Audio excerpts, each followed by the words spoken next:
My name is Michael Battelle, and I'm the president and founder of the Fatty Liver Alliance. We raise awareness about the risks, causes, and complications of fatty liver disease and help those already diagnosed with NAFLD-NASH by advocating for access to approved treatments and care.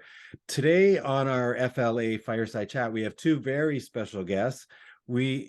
These are people who I know very well, and I know that they care deeply for their patients and ensuring that each one receives the very best of care. Dr. Ken Cusi, who's the chief of the Division of Endocrinology, Diabetes, and Metabolism in the Department of Medicine at the University of Gainesville, Florida, and Dr. Ming, who's a family physician with a special designated class in gastroenterology and hepatology and family medicine. She's lead family physician for the Family Health Network at the Albany Medical Clinic in Toronto, Canada, where she also founded the Primary Liver Clinic. And Dr. Jung is also an important member of our board of directors at the Fatty Liver Alliance. So what we're here to talk about today is the AASLD guidance statements that just came out. They were released, and a key focus area targets the steps that primary care and endocrinologists could take with regard to identifying patients who likely have fatty liver disease and may have advanced liver disease. First, what I wanted to do is hear your thoughts about the guidance document in general, and secondly, how helpful in the real world do you think these statements are going to be in the practices? I don't know who wants to start. Let's let our female guest start. But thank you, Michael, for having us. It's a pleasure. Thank you for being here. I went through the guidelines, and I think it's quite comprehensive ones.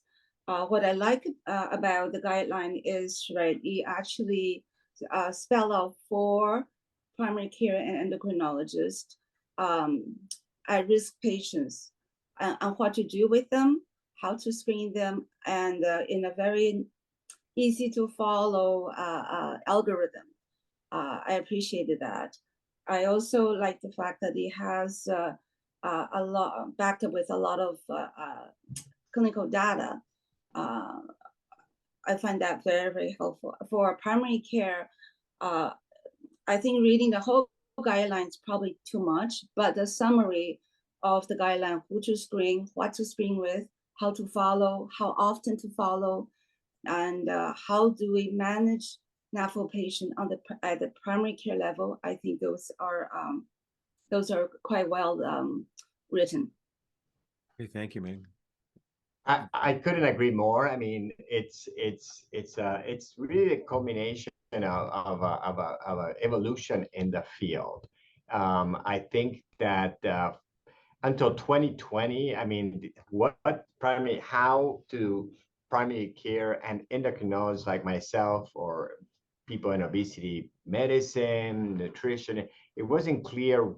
Did they have to do an ultrasound, liver enzymes, both, something else? But I think that when the American Gastroenterological Association in 2020 put together a lot of the people who are active in AASLD and in the endocrine groups with that first guidance, I mean, that was extremely helpful. AASLD also partnered with ACE, which is the American Association of Clinical Endocrinologists, for a guidance for endocrinologists and primary care. And this update has really put together a very consistent picture on how to diagnose and manage these people. And as was said, I mean, it's a long guidance, but it takes you 5 to 10 minutes to go through the bullets, and particularly focus on table 10, where it explains the cutoffs and different tests. Table 6 talks about the medications to use today. And then table 7 gives you a few pearls to remember. So to be honest, in 10 minutes, you can be a semi-expert in NAFLD. That's great guidance and references too, and I can even put them into the video when I complete it. Where I'll look back at Ming for a sec. Where should primary care physicians start? We keep hearing, that that patients are taking a lot of time with physicians, as it is with all of the other issues they have. So how do we get to the point that they could prioritize what they need to do to assess patients at risk? Well, with the guideline, I think it's just so much easier. We can incorporate it into our general assessment once a year, once every second year. We're assessing for diabetes, for heart disease, for risk of cholesterol, hyperlipidemia. It really quite easy as if you know your patients really well, who will be at risk. Those that has BMI over healthy range, those that has hyperlipidemia, metabolic dysfunctions, and increased metabolic risk patients, those already has diabetes, prediabetes, and those that already has family history of liver cirrhosis from NASH.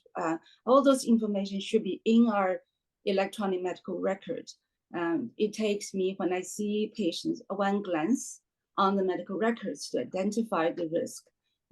With the guideline, it's quite easy to have actually focus on, yes, be aware that these are the patients that we need to do some liver testing, even FIB4 to assess. And FIB4 is so easy and straightforward. It's included in most of our yearly blood tests anyway, short of AST. So AST is a measurement of the enzymes, and the physician need to actually put it down for special order, and with the phrase saying that it's recommended by hepatology. Otherwise, patient has to pay. But even patient has to pay, it is not a huge sum that I think that most patients are willing to pay if they know they're at risk for liver disease. So Ming, I just I want to ask you this because it has come up in conversations I've had with some primary care. They've actually said, I don't have the time to start calculating all of these things with every patient. So, which I'm sure we're going to hear with the thousands of primary care physicians out there, it's likely that's going to happen. So I wonder if there are ways to have, maybe even at the lab point when the results come back, like they do for diabetes, to say, calculate the FIB4 right there. Is that possible based on the results of? If the lab will do that for us, it would be just wonderful, because when we ordered it, we don't have to think we're going to calculate it. It's not that bad to calculate it. You can go on, there's a website, you just have to plug in the value, but it takes time, as you said. And I was, as a primary care physician, really would appreciate if there is a test I can just order for FIB4 on the requisitions. Okay. And Ken, I wanted to ask you, you obviously deal with, I guess, type 2 diabetes is a huge focus because of the vast number of patients. So are you an anomaly in endocrinology that you have such a passion for liver, or is it like a hidden? I was, but how I came into this is because a gastroenterologist told to me about 20 years ago, what do we do with all these people that we're coming to us with elevated liver enzymes, and then many have advanced fibrosis. So I began looking into it, and a drug at the time called, was a new drug called pioglitazone, just proved to really reverse steatohepatitis in about 2/3 of the people. And now 6 trials have shown pretty much the same. But so that there are things you can do today. We just don't screen and say, well, we have only lifestyle. That is incorrect. And getting back to your initial question, Michael, how do we put this in the clinic? And I get asked this all the time. As endocrinologists in the United States, insurance companies pay us about 20 minutes for each patient. At that time, I need to know what is bothering them, do a review of systems, physical exam, check their meds, change their meds. They also have couple of other endocrine disorders, high lipids, high blood pressure. So they say we can do it. But this is the same as saying, well, we're not going to measure microalbumin. Or we're not going to tell you to go to an eye exam or check you for neuropathy. So unfortunately, it's inevitable. So what we have to do, as Ming very well said, we have a FIB4, which is a index calculated from age, ALT, AST, and platelets. It's on your website and electronic medical systems in the United States. And suppose in Canada, you can simply, it's a dot, you put dot FIB4 and it gives you a number. It's something that can take you 10 seconds. And I have to say, yes, you waste 10 seconds in a lot of normal people. The joy of finding somebody who has advanced fibrosis or early cirrhosis, and you can do early screening for varices and prevent them from dying from cirrhosis, or screening them for hepatocellular carcinoma, which is 3-fold higher in people with diabetes, is incredible. My last thought is the following. As I said, look at table 7 that has some pearls for clinical practice in NAFLD. The first bullet says, general population-based screening is not advised. You don't need to probably do a FIB4 in a 40-year-old lean person, but you need to know which are the top 3 groups. Type 2 diabetes with obesity, highest risk. 1 in 5 have moderate to advanced fibrosis. Second, people with type 2 diabetes who are non-obese also have a very high risk. And people with obesity, with or without diabetes or prediabetes, but that have metabolic features of the insulin resistance syndrome, metabolic syndrome. Those are your 3 high-risk groups. Unfortunately, it is a lot of people, but that's where you're going to, I'm sure if you do the FIB4 in 10 people, you would have identified 2 or 3 who are silently drifting into cirrhosis currently in your clinic and you're doing nothing about. So whether you say, I'm going to keep hiding my head under the sand and doing my thing, or you're going to begin helping people in the way we should. I think the key thing is really to be cognizant of the fact that there is fatty liver out there, and there are at-risk population, and there is simple way of screening them. Just like we order fasting blood sugar or hemoglobin A1C when we see patients to screen for diabetes. Okay, now, so that leads me to the next question. So you've done the biomarker tests, and the recommendations, of course, are the next step would be if it's warranted to do an in-office liver scan of some type, and there's different options depending on what country and what's approved and stuff. How realistic and how accessible is it for clinics in both your specialty areas to get I'll just pick FibroScan. I know there's others that are out there as well, but to pick a scan like that to have done? Actually, well, FibroScan was called out in the document specifically, right? So yes. I think if I did the test, if FIB4 is less than 1.3, then I really do not do a secondary screening. If the FIB4 is greater than 1.3, then I will proceed to do a FibroScan. Unfortunately, I do have FibroScan available in my office, but I think generally primary care doctor does not have FibroScan in their office. And to order a FibroScan in Canada, it's not covered, and people are actually reluctant to dish out that funds to do that.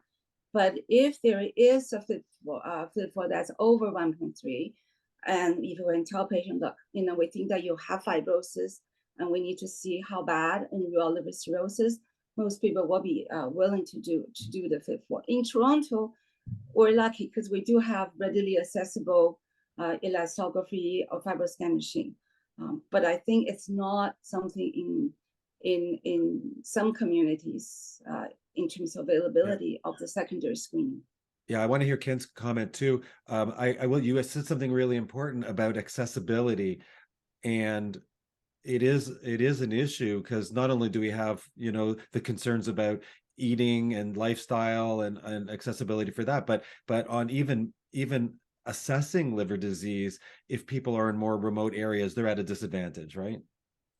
Yeah, so let me clarify this, because this is a thing we discussed across the different groups that put these guidelines together. So the FIB4 is a test that was chosen because it should be widely available now across the world. I know that not everybody measures AST or ALT, but the ADA at least recommends once a year to have them for people with diabetes, same as a CBC. So eventually you have this information in settings that you have CBCs and liver function tests. Just to give our audience a sense of how often they would have somebody with diabetes and a value above 1.3 would be, if you took 100 people with diabetes, about 60 would have a value below 1.3. 10 would have a value double that number, greater than 2.6. These people are the highest risk of having advanced fibrosis, and I think most would have it. Then you have this gray zone between greater than 1.3 and 2.6. that'll be about 30% of the people. These are the ones who get the greatest benefit from a second test. Now, we don't have a FibroScan in our endocrine clinic. I do it for my research, but you don't need to have it. We just order the elastography test. So the FibroScan gives you an idea of fat in the liver and fibrosis. Fibrosis is what we're looking for. We're not looking for fat because we already know that about 70% of people with obesity and metabolic risk factors or diabetes has fat. So we're starting from the point that probably most have fat. We're looking for how that fat, particularly steatohepatitis, the inflammation induced by that fat, is triggering liver scarring, fibrosis, okay? So in short, I can say that we just order the test the same way we order an x-ray, and our liver doctors already have it, and it's nothing that we have to have today. If we have it by the next visit, that is fine. Now, where do commercial biomarkers come into for those who cannot access, again, an elastography test? And there are other imaging tests like shear wave elastography, for example, that can be measured. The ELF test has been chosen because across the world, it has had the greatest evidence as a second test. Again, none of these tests are perfect. And I just have to say that the FIB4 has not been very well validated in youngsters, or particularly below age 35, because the equation doesn't give you a high number, and above age 65, you probably want to use a higher cutoff of 2 to identify people. And again, final thought, I'm sorry I'm talking a lot, but Great. the FIB4 is a test with high specificity. What does that mean? It probably tells, if it's high, you probably have a problem. Now, if it's below 1.3, it doesn't mean that you can have a problem. Actually, we know that it will miss some people with moderate fibrosis, but the test is more than anything trying to take care of those who most certainly have a problem. And eventually, we don't know how often to repeat it, probably once every other year or once a year. That's to be determined. But it's the easiest, cheapest way to begin knowing who to refer to the hepatologist. Ming, you're going to say something before? Ken too. There were a couple talks this week at a conference I went to too about lean NASH. So it's not just the obese. There still are, roughly 10%, right, that are still going to be lean. So I guess there has to be other indicators of that, because we don't want them to be. So again, we didn't mention the other high risk group. Yeah. So ACE divided, the American Association of Clinical Endocrinologists in 2022 had 3 high risk groups. A, people with diabetes or pre-diabetes, particularly if there's obesity. B, obesity with findings of metabolic syndrome. And C, well, people who already have elevated liver enzymes, or those who already have steatosis that people don't do anything. If you find somebody with an incidental finding of fat, now they become a high risk group to look into this. And I have to say, just for some simple things I've learned, a normal ALT is below 30. Actually, in women, epidemiological studies have shown that it's 19, and in men about 30. When it begins getting above 30, studies have shown that you have more morbidity, liver morbidity, and higher mortality, whether it's NAFLD or other causes of liver disease. So if you have an ALT above 30, I would say almost always they have fat in the liver. And if the AST is higher than 30, particularly if it's above 35, you most likely have fibrosis. So remember those numbers. Same as if your platelets are in the 150 and below, it's likely you have portal hypertension because the spleen captures the platelets, and you have advanced fibrosis. So little tips for the practitioner. Those are always. I like to add, Mike, I like to add for the lean NAFLD patients.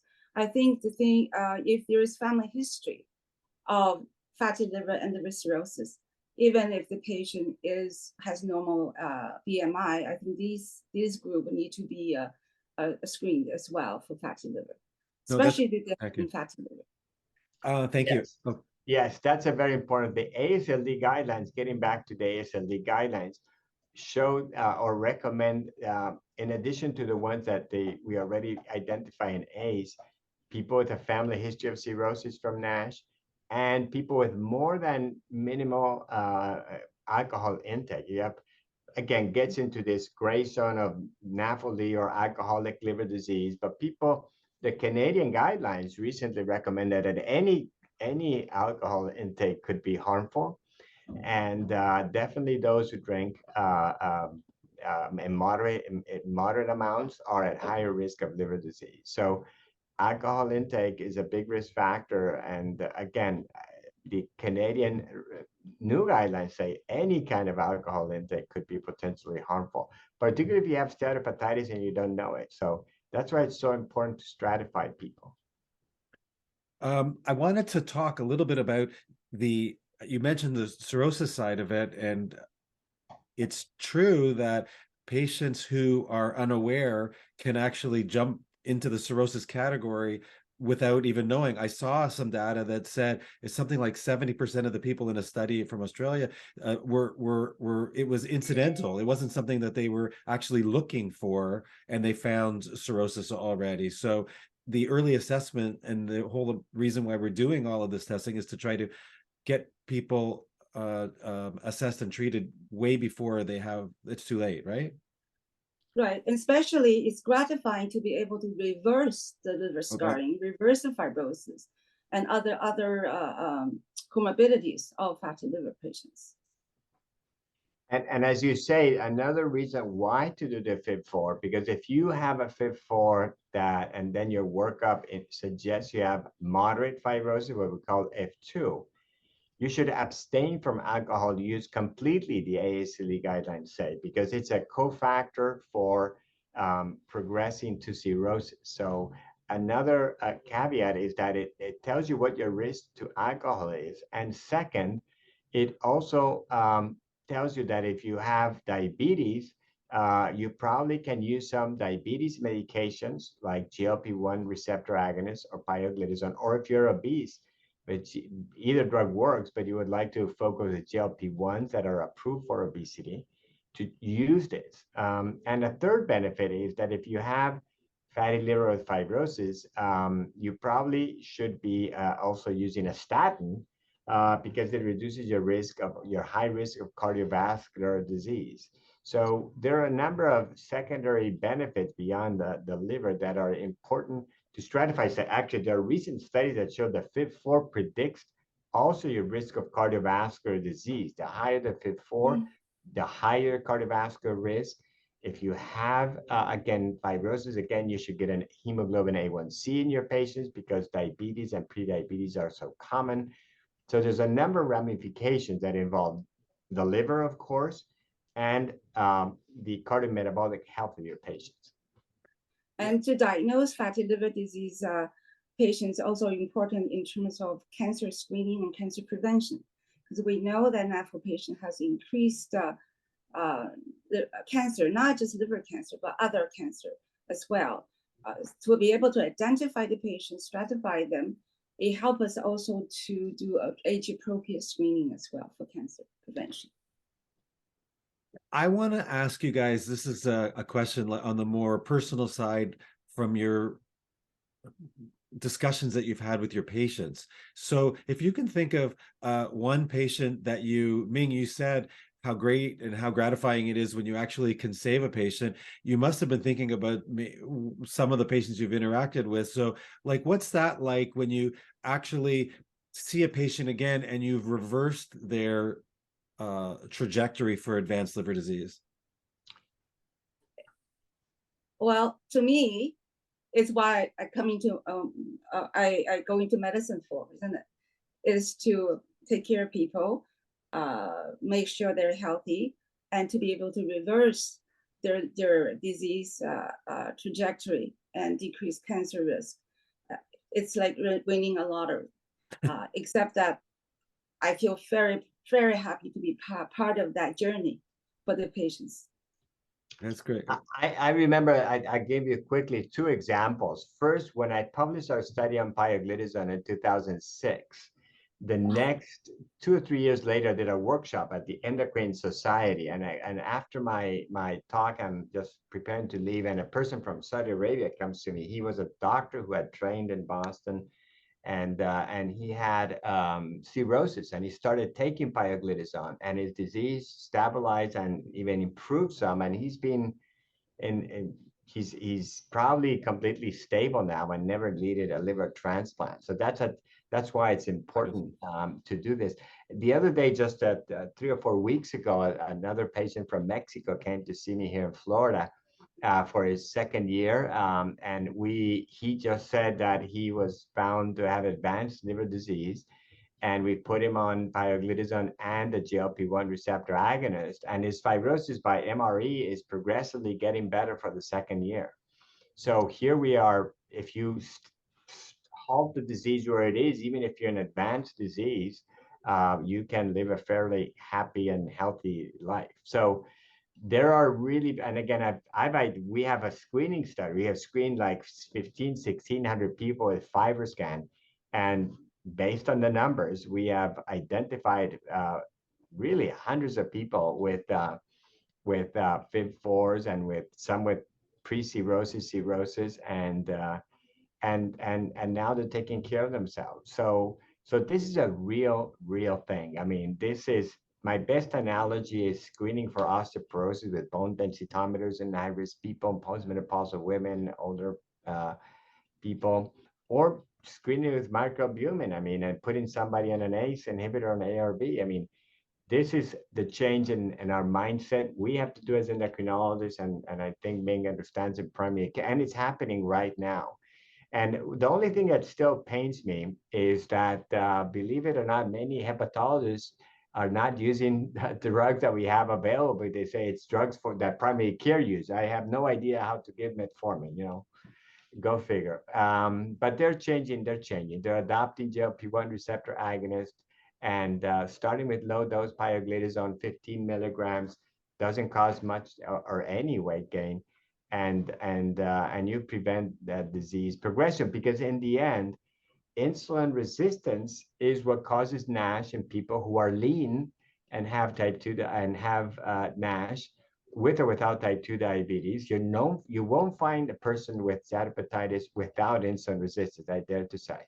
And in obesity, we know that it aggravates your genetically predisposition to insulin resistance. And weight loss by any means, and we haven't talked about bariatric surgery when indicated, and diabetes medications, I mean, are important. And I want to highlight, in addition to AASLD, in the diabetes field, there's a move towards this. In September, there was the combined update by the ADA, American Diabetes, and the European Diabetes Society. And there's an entire section on NAFLD. I was so happy. Recommending GLP-1s, yes, and pioglitazone. And if you look at the standards of care for 2023, there's an expanded section on the management of NAFLD with this 1-2 screening of FIB4, followed if needed by elastography or ELF, and then treatment with weight loss, lifestyle, bariatric surgery, and then pharmacotherapy, pioglitazone, and semaglutide is the one that has the best evidence, but also some data with liraglutide and others. So again, I mean, it's time for action, just do it. Talking about action, I have a question for Ken. In patient that's diabetic, that's well controlled with medications, do I just add tioglutathione, or do I have to readjust their diabetic medications? That's a great question. So number one, only 2 diabetes medications cause hypoglycemia, as you know, but for the audience, sulfonylureas or insulin. So if the patient is well controlled, is one of those, I would, for example, stop the sulfonylurea and put them on pioglitazone. If not, they'll get hypoglycemic. Now, if the A1C is 1% above target, typically pioglitazone 15 milligrams will lower your A1C 0.7 to 0.8%. So you wouldn't have that risk. But what I try to do, if they're on those, I stop the sulfonylurea, or I tell them, hey, let's cut the insulin by about 10, 20%. It'll take a couple of weeks for the pioglitazone to begin working, because it changes what it does. It just makes your fat that is sick and insulin resistant work like the fat of a lean person that's healthy. So without reducing the fat, it just makes it work. That's why if you don't follow a diet and keep munching all the junk food, your fat is going to be very efficient. So you're just going to keep it. You're not going to pee it in the glucose. You're in the urine. You're going to keep it. So, but with a lifestyle program, we see people losing weight. So what I do is that now, if you're on medications that are not causing hypoglycemia, metformin, DPP-4, SGLT2, you can just add it. But what I do, I try to pull another medication to avoid the polypharmacy. So I put them on 15 milligrams in 3 or 4 months. I evaluate. 5% might get lower extremity. So not with the 15 milligram. Typically, with the if it happens with the 30. But I use the 30, as needed. You're going to begin seeing liver enzymes plummet within 3 to 6 months with pioglitazone. And if possible, I also try to add a GLP-1 to help the liver further, and then I stop other medications. So I try to keep people with the least number of medications possible. Thank you. And yeah, did that answer your question, by the way, Ming? Yes, it does, because one of the problem for I think primary care to start another anti-hypoglycemic medication is to really concern with how to adjust their existing medications already. But Ken has put it very, very clearly that we don't need to worry unless patients are on sulfonylurea or insulin. So that I think it's made primary care physician more likely to be able to add. Yeah, as you remember from PIVENS, which studied 240 people, vitamin E, these were people without diabetes that were given pioglitazone. So by itself, it doesn't cause hypoglycemia. But again, all of this, again, for the audience, I know Ming, has to be done within the context of lifestyle changes, more physical activity. We can't just, unfortunately, because of our short visit, we're just throwing tablets for everything and hoping that we'll be able to account for an unhealthy lifestyle. So right. Well, in the guideline, actually, the AASLD guideline actually has this diagram of saying the multidisciplinary approach to patients. They have behavior medicine, nutritionalist, dietitian in our circle of care for patients with NAFLD. It would be nice to have that established for all caretakers, primary caretakers, that we know that we can involve the other professionals in the care of patients, because it is very difficult to actually talk about diet, talk about nutrition, talk about caloric decrease without actually nutritionalists as well, and the psychologists for support. And get into the AASLD guidelines, same as the ACE guidelines, and what the ADA is saying. If weight loss improves hepatic steatosis, NASH, and even fibrosis in proportion to the amount of weight gain. So it's really critical. And also, I don't know what the status of bariatric surgery in the needed people is in Canada. It's increasingly being used. Of course, we don't think it should be done in people with decompensated cirrhosis. And those in early stages of cirrhosis should be done with a very experienced team because it can worsen the disease. But again, we need to think that lifestyle is very important. And again, I always get the question also about metformin. Metformin, great drug to treat diabetes. It doesn't have a huge effect on NASH itself, but can be used because metformin is really not metabolized by the liver. But we don't give it in cirrhosis because these, as you don't have hepatocytes, you're more prone, with cirrhosis to get infections, edema, hepatorenal syndrome. There are some risks associated with increasing the risk of lactic acidosis. So most of the oral agents are probably should not be used in decompensated cirrhosis and should be used cautiously in early stages. And again, the ACE guidelines explain that the American Association of Clinical Endocrinology guidelines from May of 2022 have that very nice in a table. And AASLD new guidelines also agree with this view. So it is really important that doctors understand that although there are no FDA approved drugs or Canadian approved drugs, there are things you can do today to help your people with NASH. So beyond lifestyle. So remember that.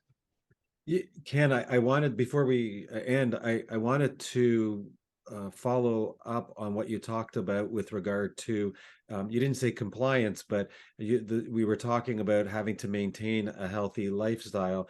So my question is, in the real world, and I don't think I've seen a study on it yet, but what percentage of the patients that get the appropriate treatments, and there's obviously, when you look at the whole metabolic syndrome, all the different areas, they could be getting treatment in multiple areas. How many of them are actually just taking the medications, and how many are actually taking the medications and exercising at the 150 minutes a week and eating properly and everything? It's not all, right? There's going to be a lot of people. This is what happens, and I would like Ming, who has a vast experience, I can tell, even probably more than I do. So as you know, I mean, to be honest, let's not blame called patients for us. I mean, you know, it's hard for us. If I always ask in an audience of doctors, how many of you does exercise every day? You know, 3 or 4. How many of you do exercise 6 times a week? You know, another few hands go up. 5 times a week. You know, and it's not greater than a third. So it's you know, we are again also wounded healers. We are patients also, and again, it is difficult. So I think what the audience should know are some important things. A structured weight loss program works better. Second, we don't talk about diet anymore. We talk about lifestyle changes, things that are going to make you feel better, decrease that chronic fatigue, just little choices. And every day is a new battle. So if yesterday was not that great, you start, as you know, from Eckhart Tolle and so many, all we have is now. So how are you going to face this next meal? And again, get the information. Go to a nutritionist at least once. You get some tips. On the internet, there's a lot of bad information. Go to official, you know, nutrition societies and so forth to get the right information. You know, be proactive in taking care of yourself. This is not about having fatty liver. This is simply healthy lifestyle. There's no special diet for NASH. It's just the same healthy diet we all have to do, and which is on the principles of the Mediterranean diet. You know, more healthy fat, more greens, more fruit, avoid processed foods, sugars, you know, fatty foods. What do you think, Ming? Well, I agree with you 100%. And I think also I used to tell my patients as well that if you just lose that 3%, I start with small number, and then the fatty liver will get better. If you lose 5%, you get even better. If you lose 10%, and then we actually reverse your fibrosis. And I think with that ammunition, patients actually are energized. Yes, there is a reason for me to lose that, because I can improve my fatty liver as well. But I do feel that it is necessary for patients to go to a nutritionist and to have a good exercise plan, not just to say, I'm going to exercise 100 minutes this week, but to actually say, I'm going to do this every day or every second day, and build that into normal lifestyle, into the normal timing of the daily routine. Yeah, and set realistic goals. Find a partner, your spouse or significant other, family. And again, for those who are parents, you can tell them not to eat junk, but they're going to follow what you do. If they see that you're eating healthy, they'll adopt it sooner or later. You know, my kids, when they were teenagers, you know, were teenagers, but now they're pretty healthier, and some often healthier than I do. So they will follow what you do. But most importantly, I didn't answer your question, Michael, what percentage, because in the end, it doesn't matter. Yeah. It's really, you are 100%. So it's what the choices you do. Sure. And And to be honest, it's like saying I'm gonna climb the Mount Everest. So you just start to tomorrow. I'm gonna do the first 10 steps, and it's really just break the task by pieces and say, well, today, what am I gonna do today to eat a little bit healthier, to put in a little bit more lifestyle? The other advice, don't wait to feel like doing exercise or feel like feeling is a very bad guide because Right. you don't feel like doing anything that is beyond your comfort zone. That's an effort. Just do it. There's a sneaker company that says just do it. I mean, and to be honest, it's a great line, because just if you don't feel it, just put on those tennis shoes and go out, just walk around your neighborhood. I mean, you spend 200 to 300 calories. Don't eat little stupid snacks and junk food. It's 10 seconds in your mouth and 10 years in your hip. So it's the little things that make the world a better place and will make you be happier. But some of us have to go put on our winter coats and boots to go do our walk I today. know. I just What have I'm to going to ship do. my flip flops and that's it. But I know. But there's always just find things that you enjoy. If doing a certain kind of exercise you hate, you're not going to do it. So think what you can enjoy doing, and or find at least reachable, and just start tomorrow. I mean, or today. Don't wait. Don't postpone it. I mean, and be ready to have setbacks. I always say, okay, which is the most successful company in the world? You can think any of the top five, Apple, Amazon. If you look at their stock, it's been up and down, but the trend is in the good direction. I think that's a good analogy of how our diets and best wishes go. It's a lot of things are out of our control. But again, just if you fell on your face, just dust off, and remember, another saying that I always even the seeds of your greatest victory come from the ashes of your worst defeat. So you had a terrible day in your diet, forget about it. You can't do anything about it today. Just start today over. Every day's a new day. Exactly. Yeah. I see babies when they learn to walk, right? They'll take 2 steps, they fall, and they just get up and walk again. They're not afraid to try, and they're not afraid to fail. I thought that gives a lot of encouragement to adults. Yeah, winners are just not usually the more talented ones. It's just the ones that are more resilient at doing something. We could write a book on all these things. That's great. Dr. Ken Cusi, Dr. Ming Yang, amazing, tons of information, way beyond even just the guidance statements that you came to talk about today. So I look forward to our next conversation, and I'm sure we're going to continue to learn together as the new data comes in on effectiveness of different therapeutic opportunities. So yeah, I mean, the AASLD was a great step forward. We're excited, and again, I mean, NAFLD is more about our lifestyles and getting information, asking for your doctors what is the next step, and taking in your hands your health. Thank you very much for today. Thank you. Take care. Thank you. Bye, Ken. Bye bye, Ming Jung. Good to see you.